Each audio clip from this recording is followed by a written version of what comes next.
Magandang hapon po sa inyong Ma'am Kahan. Narito po ang aking pagpapaliwanag batay sa aking ginawa na tungkol sa temang edukasyon para sa interfaith.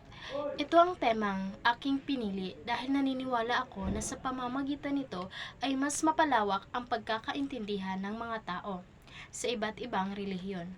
Ito ay napaka-importante sa lahat ng aspeto sa pangkapayapaan dahil alam naman natin na sa panahon ngayon, iba't iba na ang mga pinaniniwalaan ng mga tao, kung kaya't gusto kong ipagbigay alam na kahit paman ay may mga iba't iba tayong relihiyon ay ipadama pa rin natin ang pakikipagkapwa at pagmamahal sa isa't isa.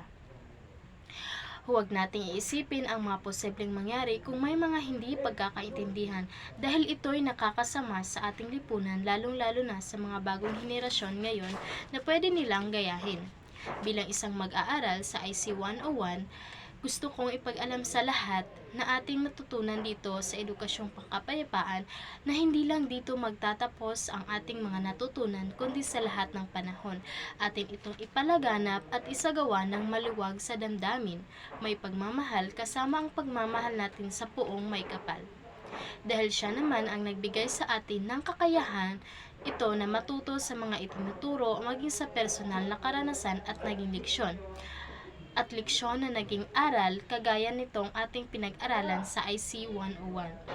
Kasama na ang edukasyon para sa interfaith.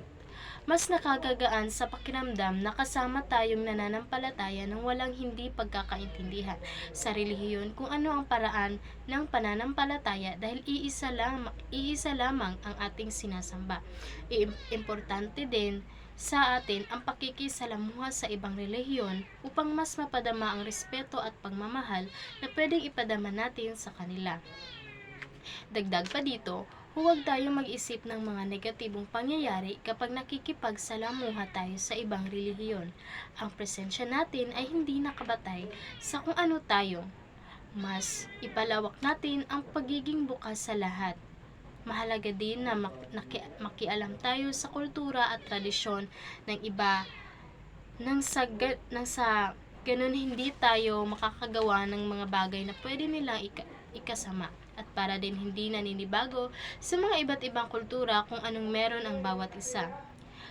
May pinaniniwalaan tayo pero iisa lang tayong gustong mapabuti ang buhay kagaya ng kapayapaan sa ating lipunan. At sarili, huwag maging mapagusga, respeto at pagmamahal ating iaalay sa bawat isa.